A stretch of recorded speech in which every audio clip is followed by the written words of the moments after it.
Chapter 14. The Spirit of Antichrist. Unavoidable conflict. When we have realized the essential nature of any principle, we can form a pretty fair guess as to the general lines in which it will show itself in action, whether in individuals or institutions, nations or events.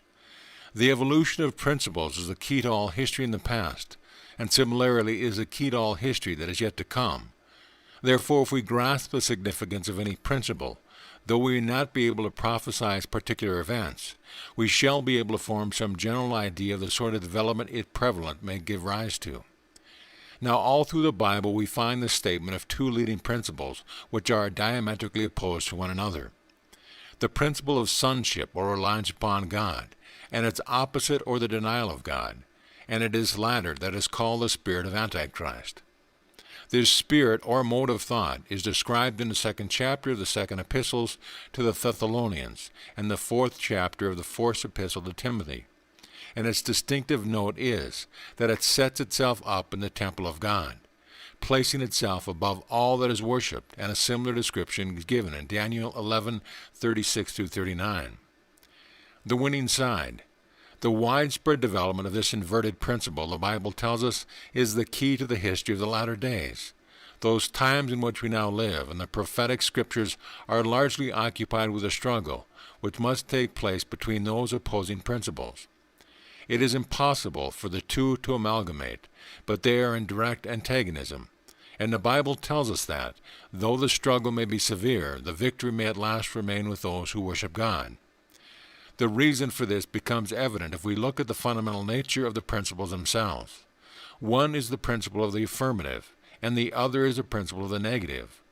One that which builds up, the other is that which pulls down. One consents to the initiative being taken by the Spirit, which has brought all creation into existence, and the other bids his Spirit take a back seat and denies that it has any power of initiative. This is the essence of the opposition between the two principles. Whatever one affirms, the other denies. And so, since no agreement is possible, the conflict between them must continue until one or the other gets the final victory. Now, if the spirit of Antichrist is what the Bible describes it, we cannot shut our eyes to the fact that it is now present among us. St. Paul tells us that it was already beginning to work in his day, only that at the time there was a hindrance to its fuller development. But he adds that when the hindrance should be removed, the development of the spirit of Antichrist would be phenomenal. Tradition. Various commentators on this text have explained the hindrance alluded to by St. Paul to have been the existence of the Roman Empire, and no doubt this is true as far as it goes. In this passage, 2 Thessalonians 2:1, St. Paul reminds the Thessalonians of something he had told them of the subject. That is, something he had communicated verbally and not in writing regarding the falling away which would take place before the resurrection. He says, "Remember ye not, when I was yet with you, I told you of these things, and now ye know what withholdeth, that he might be revealed in this time." The very earliest traditions tell us that when St. Paul had then verbally explained to the Thessalonians was that the Roman Empire, as then existing, must pass away before these future developments could take place. But he was careful not to put this in writing, lest it should express to Christians to additional persecution of the charge of being enemies to the state. This tradition is by no means a vague one. We first find it mentioned by Irenaeus, the disciple of Polycarp, who was himself the disciple of St. John, so that we get on the authority of one who had been instructed by a personal friend and acquaintance of the apostles, and we may therefore feel assured that in this tradition we have a correct statement of what St. Paul had said regarding the nature of the hindrance to which he alludes to in this epistle. The cause of the hindrance. The existence of the Roman Empire, then, was doubtless the outward and immediate cause of this hindrance to the coming of Antichrist. But we must remember that at the back of the external and visible circumstances, which are instrumental in the history of the world, there are mental and spiritual causes, and so the matter goes further and deeper than any existing political conditions. It is a question of spiritual principles, a question of causes, and so long as any given cause is at work, its effects will continue to show themselves, though the particular form they will assume will vary with the conditions under which the manifestation takes place. Therefore, we may look deeper than the political conditions of St. Paul's time to find the spiritual and causal nature of the hindrance to which he alludes. He tells us that at the time when he wrote, the spirit of Antichrist was already working, but that its complete manifestation was delayed till a later time by reason of a certain impediment, which would be removed in due time. And a comparison of this statement with that of St. Peter in the 3rd chapter of the 2nd epistle shows that the removal of this impediment and the full manifestation of the spirit of Antichrist were to be looked for in the time of the end. Now Daniel says the very same thing, Daniel 12, 1-4, and he points out the marks by which the time of the end is to be recognized. They are 2. Many shall run to and fro, and knowledge shall be increased.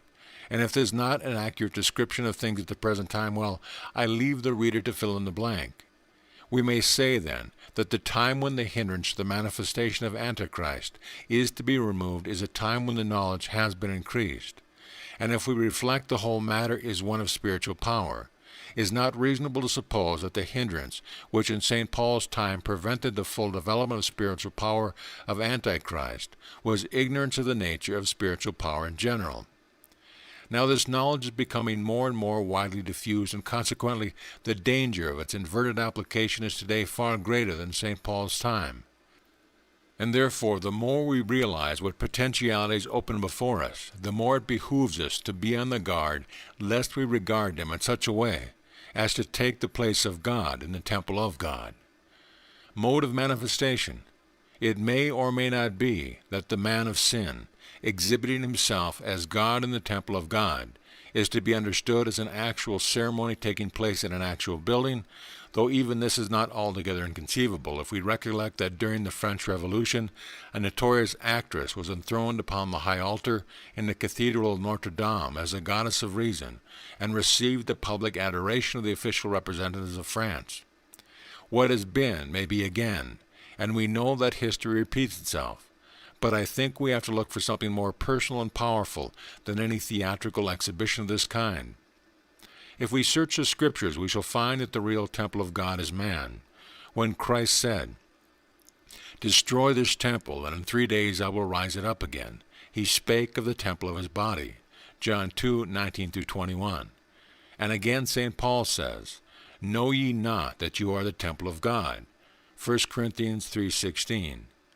Moreover, the promise is, "I will dwell in them and walk in them, and I will be their God, and they shall be my people." 2 Corinthians 6:16. And so on in many similar passages, a careful consideration of which leaves no doubt but that the true significance of temple in Scripture is that of the human individuality. The meaning then becomes clear. The temple which is profane is the innermost sanctuary of the heart, out of which comes all the issues of our individual life. As he thinketh in his heart, so is he. Proverbs 23:7. And if this be true, then it is of the utmost importance who is enthroned there. Is it the all-originating creative spirit with its infinite love, wisdom, and power? Or is it our personal knowledge and will? It must be one or the two. Which is it? The difference is immense, and it consists in this. If our personal knowledge, wisdom, and willpower are the highest things we know, then we are left exactly where we were and are making no advances.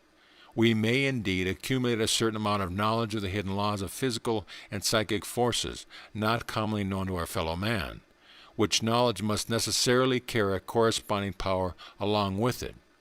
But this only places us in a position where we more urgently need a higher knowledge and a higher wisdom to guide us. Power and purpose. The greater the power you put in anyone's hand, the more mischief will result if through ignorance of this true use he misapplies it. He may understand the mere mechanism, so to say, of this power perfectly, so that he will know how to make it work. It is not on the mechanical side that the mistake will occur, but the mistake will be in the purpose to which the power is applied. And if that be wrong, the greater the power, the worse will be the results. You may teach a child to drive a motor car, but unless you can at the same time invest him with powers of observation, caution, and promptness in emergency beyond his years, his driving will end in a smash. Harmonious development. Now it is just the inspiration beyond our natural acuteness, of foresight beyond our unaided vision that we require for the really useful employment of any enhanced powers that may come to us as a result of our increasing knowledge. And this is not to be drawn from the knowledge of what we may call the merely mechanical working of the law of cause and effect, whether on the side of the visible or the invisible. That knowledge, taken by itself, is only the lower knowledge, learning, so to say, how to do that particular trick. But to make it of real value, we need to know not only how to do it, but why to do it. And since the only true why is the building up of any harmonious whole, both in ourselves and in the race, a whole which, by an organic connection between the cause sown today and the results produced tomorrow, shall continually germinate into greater and greater fullness of joyous life. And since the production of such a continuously growing and rejoicing wholeness is the only reasonable purpose to which our knowledge and our powers, whether great or small, can be applied, how are we to get such an outlook into the unending future and into our present relation, in all their ultimate consequences, by our own personal knowledge, however extended? We are sowing causes all the time with only a very limited outlook as to what they will produce. But if we are conscious that we have submitted our actions to the guidance of the supreme wisdom and love, we know that we must be importing into it an adjustment with the great purpose of the universe. We cannot grasp that purpose in all its detail and infinite extent, but we can see that it must be an unending growth into ever-increasing manifestation of the life, love, and beauty with the all-originating Spirit is in itself. That Spirit is in itself unity, and its self-expression is through its manifestation in multiplicity. And the more clearly we see this, the more clearly we shall see that the way to cooperate with it is by seeking to make our own thought the channel of its thought. But to do this is to recognize the presence of divine intelligence guiding our thought and a divine power working through our actions. And this recognition, coupled with the desire that our thought should be thus guided and our action thus vivified, is the very essence of worship. It is the very opposite to the mental attitude which sets itself up as needing no guidance and no help from a higher source, and which denies the working of any higher power, and so worship becomes the foundation principle of the life. This does not mean a specific ceremonial observance, but the adoption of the principle of worship, which is the recognition of the true relation of the individual mind to the parent mind from which it springs. Modes of worship. If anyone finds that a particular ceremonial conduces towards this end, then that ceremonial is useful to him. But it does not follow that the same ceremonial is necessary for anyone else. It is just like watercolor painting. One man requires to keep his paper dry through the progress of the work, while another paints entirely in the wet. Yet if they are both artists, each will record his vision in a way that will unfold to the spectator some secret of nature's beauty. Each must use the means which at his present stage he finds most conducive to the end. Only let him remember that it is the end alone which really counts. Therefore it is the great teacher laid down only one rule for worship, that it should be in spirit and in truth. The essence and not the form is what counts, because the whole thing is a question of mental attitude. It is that attitude of constant receptiveness which is the only possible conscious correlative to the infinite divine givingness. To attain this is conscious union with the all-created Spirit. Logic. The logic of it may be briefly put thus. We want to come into touch with the power which originates the universe, but we cannot do this and at the same time disqualify it by denying that it all continues to be originative when it comes in touch with ourselves. Therefore, to be really in touch with it as the originating power, we must let it lead us and not try to compel it, and to do this is to worship. The mark of the opposite mental attitude is to take no heed of such a guiding power, and then the only alternative is to set oneself in its place. When we realize that spiritual causes are always at the back of external phenomena, and the more we come to see the particular causes can be resolved into variations of the ultimate cause, the more our intent to rule that ultimate cause must result in self-deification. But the bad logic comes in not seeing that the real ultimate cause must be entirely originative. That is just what makes it worth seeking and trying to deprive it of its power by attempting to compel it instead of looking to it for leading. Psychic force. It is just here that those who realize the nature of spiritual causation are in greater danger than the mere materialist. There really is an unseen force which can be controlled in a manner they contemplate, and their mistake is in supporting that this force is the ultimate creative power. I dare say some readers will smile at this, and I am well aware that it is quite possible to build up an apparently logical argument to show that what I am now speaking of is a merely fanciful idea, but to these I will not make any reply. The matter is one requiring careful development, and a partial and inadequate explanation would be worse than useless. I must therefore leave its discussion to some other occasion, and in the meanwhile ask my readers to assume the existence of this force simply as a working hypothesis.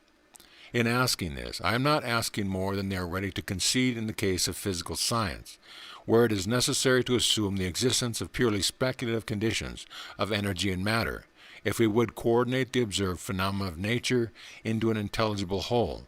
And in like manner, I would ask the critical reader to assume as a working hypothesis the existence of an essence intermediate between the originating spirit and the world of external manifestation. The existence of such an intermediary is a conclusion which has been arrived at by some of the deepest thinkers who have ever lived, and it has been called by various names in different countries and ages. But for the purpose of the present book, I think I cannot do better than adopt the name given it by the European writers of the 15th, 16th, and 17th centuries. They called it anima mundi, or the soul of the world, as distinguished from animus Dei, or the divine spirit, and they were careful to discriminate between the two. If you look in a Latin dictionary, you will find that this word, which means life, mind, or soul, is given in a twofold form, masculine and feminine, animus and anima. Now it is in a dual nature thus indicated that the action of spiritual causation consists, and we cannot eliminate either of the two factors without involving a confusion of ideas which the recognition of their interaction would prevent us falling into. When once we recognize the nature and function of anima mundi, we shall find that under a variety of symbols it is referred to throughout the Bible and indeed forms one of the principal subjects of its teaching. But to explain these Bible references would require a book of itself. In general, however, we may say that anima mundi is the eternal feminine, and the necessary correlative to the animus Dei, the true originating spirit. It is what the medieval writers called the universal medium, and it is that principle which I pointed out in the opening chapter of this book is esoterically called water. It is not the originating principle itself, but it is that principle through which the originating principle operates. It is not originative, but receptive, not the seed, but the ground, formative of that which is impregnated, as is indicated by the old French expression for ventre saint gris, or the holy blue womb. The innermost maturing piece of nature, and its power is that of attracting the conditions necessary for the full maturing of that seed, with which it is impregnated, and thus bringing about the growth which ultimately culminates in completed manifestation. Subconscious mind. Perhaps the idea may be put into terms of modern Western thoughts by calling it the subconscious mind of the universe, and if we regard it in this light, we may apply to it all the laws of the interaction between conscious and subconscious mentality, with which I conclude most of my readers are familiar with, and are explained more fully in the Edinburgh Lectures on Mental Science. Now, the chief characteristic of subconscious mind are its amenability to suggestion, and its power of working on into mental conditions the logical consequence of the suggestion impressed upon it. It is not originative, but formative. It does not provide the seed, but it causes it to grow, and the seed is a suggestion impressed upon it by the objective mind. If then we credit the universal subjective mind with these same qualities, we find ourselves face to face with a stupendous power, which by its nature affords a matrix for the germination of all seeds of thought that are planted in it. Looking at the totality of nature as we see it, the various types of life, vegetable, animal, and human, and the evolution of these types from earlier ones, we can only come to the conclusion that the originating mind, animus Dei, as distinguished from anima mundi, must in the first instant see things generically. The type, rather than the individual, much as Plato puts it in his doctrine of archetypal ideas. And so the world as we know it is governed by a law of averages, which maintains and advances the race, whatever may become of the individual. We may call this a generic or type creation, as distinguished from the conception of a specific creation of particular individuals. But as I have explained more fully in the creative process in an individual, the culminating point of such a generic creation must be the production of individual minds which are capable of realizing the general principle at work, and therefore of giving it individual application. Now it is the imperfect apprehension of this principle that causes its inversion. It is recognizing anima mundi without animus Dei. And the more a man sees of the immense possibility of his own thought and volition working upon anima mundi, while at the same time ignoring animus Dei, the more likely he is to grow too big for his boots. He then logically has nothing to guide him but his own personal will, and with all the resources of anima mundi at his disposal, there is no saying to what extremes he may not go. Appetite comes from eating, and the more power he gets, the more he will want, and the more his desires are gratified, the more he will become satiated and require fresh stimulus to his jaded appetites. Knowledge. This is no fancy picture. History tells us of Emperor Tiberius offering a great reward to anyone who would discover a new pleasure, and Nero burning Rome for a sensation. Picture such men in the possession of a knowledge of psychic laws, which would place all the powers of anima mundi at their disposal. And then imagine not one such, but hundreds of thousands combining in some common enterprise under the leadership of some preeminently gifted individual, and recollect in his connection the accumulated power of massed mental action, and what must be the result? Surely, just what the Bible tells us, the working of all sorts of prodigies, which to the uninstructed multitude must appear to be nothing else than a miracle. The knowledge, then, of the enormous possibilities stored up in anima mundi, or the soul of nature, is the great instrument through which the power of the Antichrist will work. It is indeed the acquisition of this power that will more and more confirm him in his idea of self-deification. And note that though for convenience I use a singular pronoun, I am speaking of a class, that is, of all who do not offer to God the sincere worship of trust in a divine love, wisdom, and power. I use the name Antichrist as that of a class, and not one which seems likely to be widespread before long, though this in no way excludes the possibility of some phenomenally powerful leader of this class attaining to a preeminence, which will make him the typical manifestation of the principle of self-deification. Antichrist, whether as class or as an individual, has attained to the recognition of a great universal principle, which I have endeavored to set forth in this and other books. The principle of the introduction of the personal factor into the realm of unseen causes. He has laid hold of a great truth. Hubris. All progress beyond the merely generic working of the law of averages is to be made by the introduction of the personal factor. But the mistake which Antichrist makes is that he cannot see any personality but his own. He sees the soul of nature and the power of its responsiveness to the personal elements in the mind of man, and he sees no further. Therefore, after his own fashion, he recognizes the spiritual power of mere forces, but he does not recognize beyond this the presence of the God of gods. Logically, therefore, he becomes to himself the person. He rightfully says that the law of cause and effect is universal, and that the expansion of this law to the production of hitherto unknown effects depends upon the introduction of the personal factor. But he does not understand the reinforcement of the individual human personality by a divine personality, the recognition of which would bring into that principle of worship, which from the standpoint of this imperfect assumption of premises, he logically denies. To this power based upon self-deification is opposed the power based upon the worship of God, and the fact to be noted is that they are both using the same instrument. Both work by the power of the personal factor acting upon the impersonal soul of nature. The anima mundi itself is simply neutral. It is responsive to impression and generative of the conditions corresponding to the seed sown in it. But being entirely impersonal, is without any sort of moral consciousness and will therefore respond equally to the impression of good or evil. Therefore, in estimating the final result, anima mundi, may be entirely eliminated from our calculation. To put it mathematically, if anima mundi be represented by the same quantity of either side of the equation, it may be struck out from both sides, and then the real calculation will involve only the remaining factors. In the case we are considering, the only other factor is that of personality, and consequently the ultimate question at issue is, on which side is the greater fourth of personality? The infinite is greater than the limited. The answer to this question is to be found in the cosmic creation.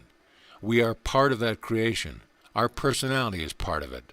Our personality proceeds by derivation from the all-originating spirit, and therefore, logically, that spirit must be the infinite personality.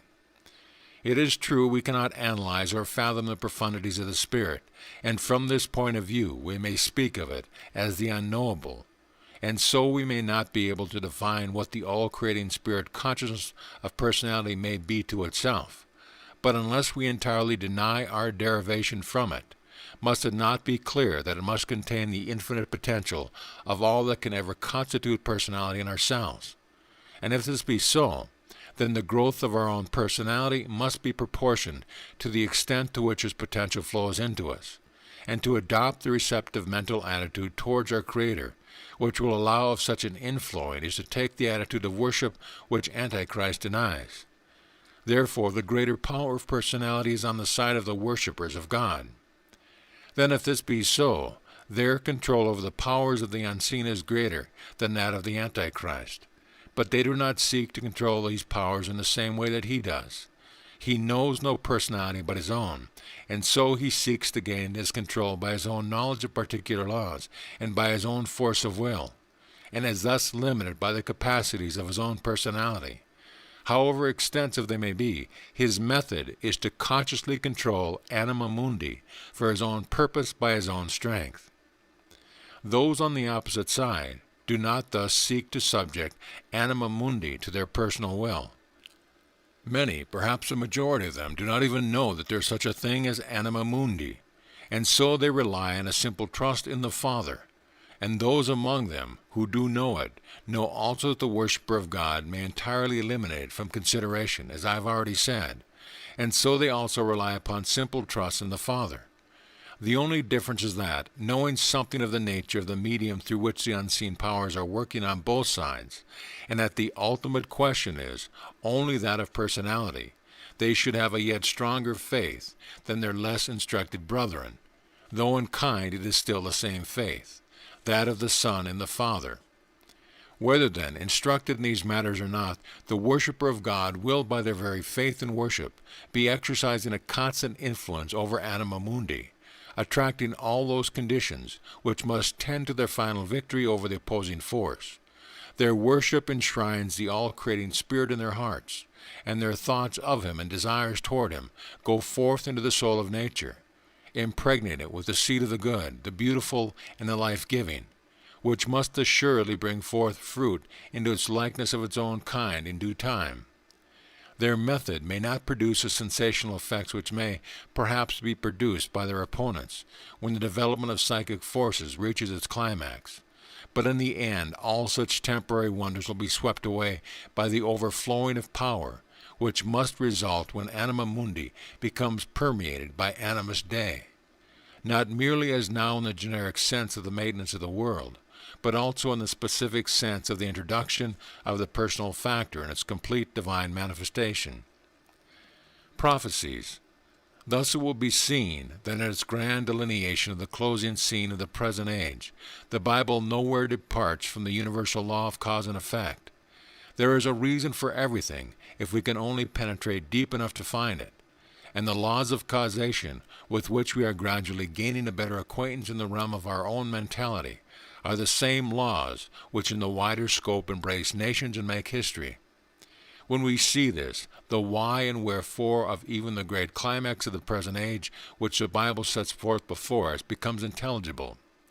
We may not be able to predict specific events, but we can recognize the development of principles, and so we see more clearly the meaning of those inspired prophecies which would otherwise be enigmatic to us. then when we see that these prophecies are in no way isolated from the natural laws of the universe, but rather are based upon them, and are in fact the description of those very laws operating in their widest field of action on the human plane, we shall feel the more confidence in these hints of definite measures of time which they afford us. This is a very important part of their message, and though we may not be able to reckon the precise day or year, we may yet come to a very close approximation of our present whereabouts in the chronological calendar, and there are many indications to show that we are very rapidly approaching that climax which the Bible calls the end of the age. This, however, is far too large a question for me to open up in these concluding pages, and perhaps it may be my privilege to treat it at some other future time. But I have endeavored here to offer some suggestions of the general lines on which the Bible student may intelligently approach the subject. Realizing the close connection that exists between the Bible teachings regarding the forgiveness of sins, the spirituality of worship, the development of personality, and the originative action of the all-creating Spirit, these are all parts of one great whole and cannot be disassociated. To disassociate them is to pull down the edifice of the divine temple. To realize their unity is to build up that true temple of God, which is the individuality of man made perfect by the indwelling of the Holy Spirit. It shall come to pass that whosoever shall call in the name of the Lord shall be saved. Acts 2:21. Him that cometh to me I will in no wise cast out. John 6:37. Maranatha. End of chapter, end of book. This audio presentation of Bible Meaning and Mystery by Thomas Troward has been brought to you by AudioEnlightenment.com and has been recorded for the exclusive use of Audio Enlightenment members only. If you have received this audio from any website other than our own, please visit our website. Let us know at your convenience.